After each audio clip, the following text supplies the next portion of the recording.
Graça e paz, irmãos. Que a graça do Senhor Jesus e as consolações do Santo Espírito estejam sobre mim e sobre você neste momento e durante todo este dia. Amados, espero que vocês tenham passado uma semana bem dentro de tudo isso que a gente está vivendo. Espero que o conhecimento e a gratidão a Deus continue existindo no coração de cada um de nós. Eu gostaria um pouco de falar de esperança. Por isso eu convido você a prestar atenção nesse texto de Romanos, capítulo 15, dos versículos 4 a 6. Diz o seguinte: pois tudo o que no passado foi escrito, para o nosso ensino foi escrito, a fim de que, pela paciência e pela consolação das Escrituras, tenhamos esperança.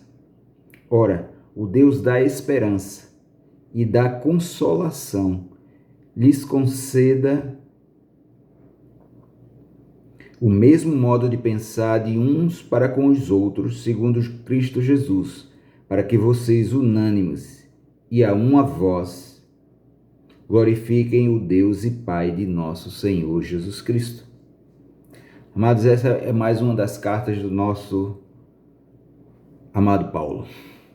Mais uma carta em que ele expôs em direção a todas as igrejas que ele cultivava, todas as igrejas que ele instituía, que ele ensinava, mais uma preciosidade da parte de Deus, compartilhando com aqueles irmãos.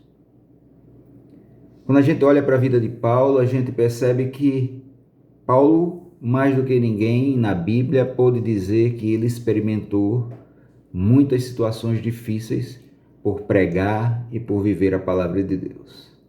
Quando a gente olha para a vida de Paulo, a gente vê nos próprios relatos dele que ele enfrentou voragens do mar, naufrágios, brigas, apanhou um bocado, ele correu perigos nas estradas por onde ele percorreu, entre os patrícios e entre os demais povos, tudo com a finalidade de pregar a palavra de Deus.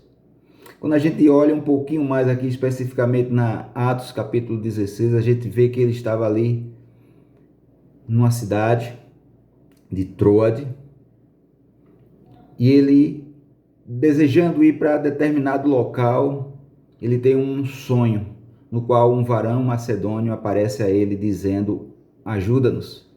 Com aquela visão, ele entende que era Deus que estava direcionando eles para a Macedônia.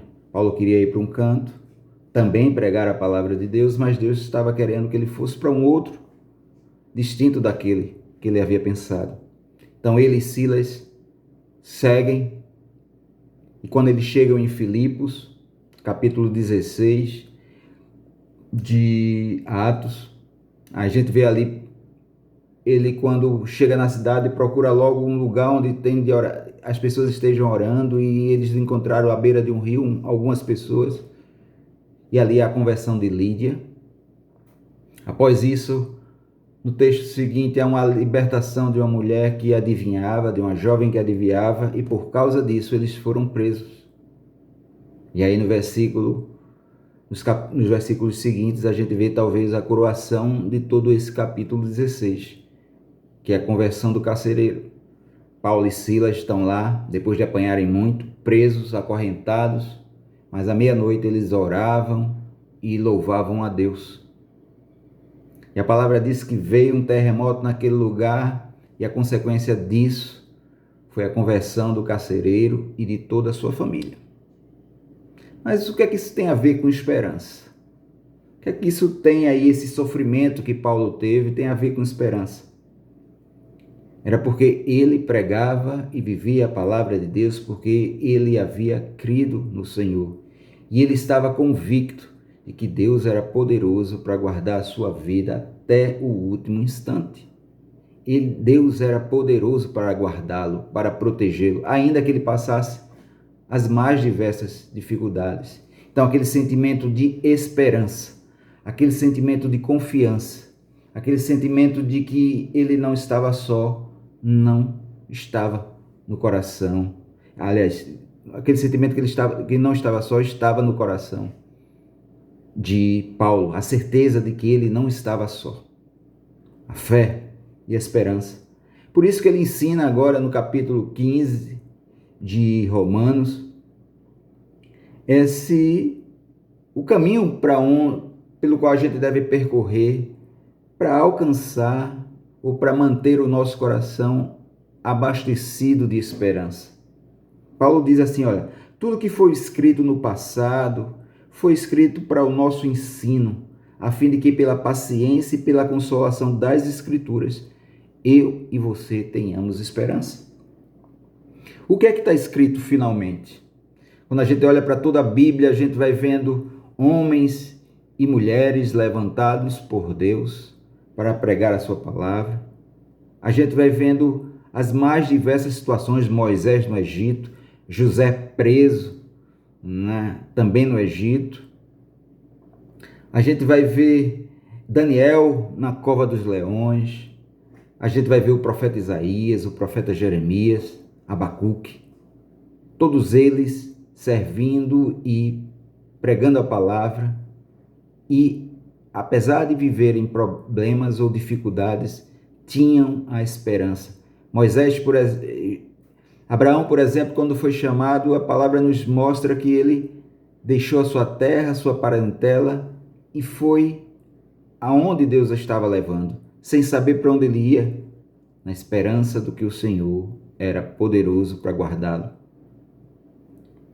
Então, são em todos esses eventos, todas essas situações, que a gente passa a entender, a meditar e a compreender quando a gente ouve e quando a gente lê a palavra. Tudo isso vai servindo para abastecer e nos manter firmes diante do Senhor, nos manter firmes no caminho do Senhor, nos manter firmes sabendo que o Senhor é suficientemente poderoso para guardar a mim e a você. Então, olha, ao ler todos esses ensinos que foram escritos no passado, a paciência e a consolação vêm aos nossos corações. Paciência por quê? Porque não existe um momento, existe um tempo em que a gente vai esperar o cumprimento das promessas do Senhor. Foi assim com o povo de Israel, para sair do Egito até possuir a terra prometida, 400 anos. Foi assim com Abraão, quando recebeu o chamado do Senhor, dizendo que ele iria ter filhos, e ele não tinha filho. Foi assim com rei Davi, quando ele ainda era pastor de ovelhas e recebeu o chamado do Senhor, sendo ungido rei, mas isso veio a acontecer muito tempo depois. Enfim, a paciência precisa ir moldando também o nosso caráter nesse meio tempo. Entre a promessa e a concretização da promessa do Senhor, existe um tempo que a gente não pode desesperar, que a gente não pode esquecer, que a gente não pode deixar para trás. Segundo ponto é pelas consolações da Escritura. Quando nós passamos a olhar as Escrituras e vendo tudo aquilo que ela nos narra, a gente vai tendo consolação, sobretudo em momentos difíceis. Sobretudo em momentos difíceis como esses que nós estamos vivenciando agora. Momentos de incertezas, momentos de dúvida, mas a consolação de que o Senhor é o meu pastor e por isso nada me faltará, de que o Senhor é aquele que me conduz em verdes pastos, mas que o Senhor também é aquele que livra-me do caminho da morte, que ainda que eu ande pelo vale da sombra da morte, eu não devo temer mal algum.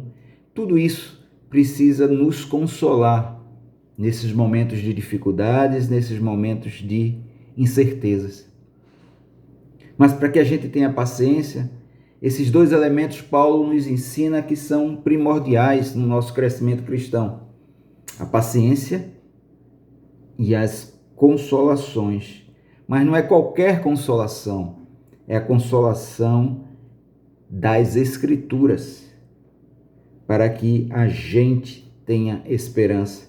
E continua ele no versículo 5, que o Deus de toda paciência e de consolação, ou seja, aqueles mesmos sentimentos ou aqueles mesmos requisitos que Paulo chama atenção no versículo anterior, que a gente precisa ter, paciência e consolação, a Bíblia própria revela que Deus é o Deus da paciência e da consolação. Então ele vai nos dar o mesmo modo de pensar de um para com os outros, segundo Cristo Jesus, com uma finalidade. A finalidade é de que nós, unânimes e a uma voz, glorifiquemos o Deus e Pai de nosso Senhor Jesus Cristo. Essas são as consolações, esses são o efeito da nossa paciência e da nossa consolação nas Escrituras, de juntos glorificarmos ao Senhor por tudo aquilo que Ele tem feito em nossas vidas e no meio de nós. Por isso, esse tempo que ainda nós não estamos juntos, reunidos, congregados, como um só corpo, nós continuemos buscando ao Senhor e apresentando diante dele a nossa igreja. Não somente a igreja de Bezerros, mas a igreja do Senhor Jesus em todo o mundo. Porque esse é um problema que tem varrido, em menor e maior quantidade, todo o nosso planeta. Por isso, amado irmão, amada irmã, continuemos glorificando ao Senhor juntos, momentaneamente na minha casa, na sua casa, onde quer que nós estejamos, mas continuemos glorificando ao Senhor e esperando com paciência e nos consolando através das Escrituras, porque sabemos que Deus é bom e eterna é a sua bondade e grande é a sua fidelidade de geração em geração. Coloque diante do Senhor a sua igreja, coloque diante do Senhor a sua vida, coloque diante do Senhor o presbitério da sua igreja, para que Deus continue revestindo a todos nós com a sua graça, com sua bondade e nos mantendo firmes, enquanto aguardamos com paciência e nos consolando naquilo que a palavra nos traz. Finalizo dizendo no capítulo 16, versículos de 25 a 27, que diz: Ora, ao Deus que é poderoso para confirmar vocês segundo o meu evangelho, diz Paulo, e a pregação de Jesus Cristo, conforme a revelação do mistério guardado em silêncio desde os tempos eternos, e que agora tornou-se manifesto e foi dado a conhecer por meio das Escrituras proféticas, segundo o mandamento do Deus eterno, para a obediência da fé entre todas as nações, a este Deus único e sábio seja dada a glória por meio de Jesus Cristo para sempre. Amém. Então, que a graça e a paz do Senhor Jesus cubra o meu e o seu coração e nós continuemos louvando a Ele porque Ele é digno. Em nome de Jesus, fiquem na paz.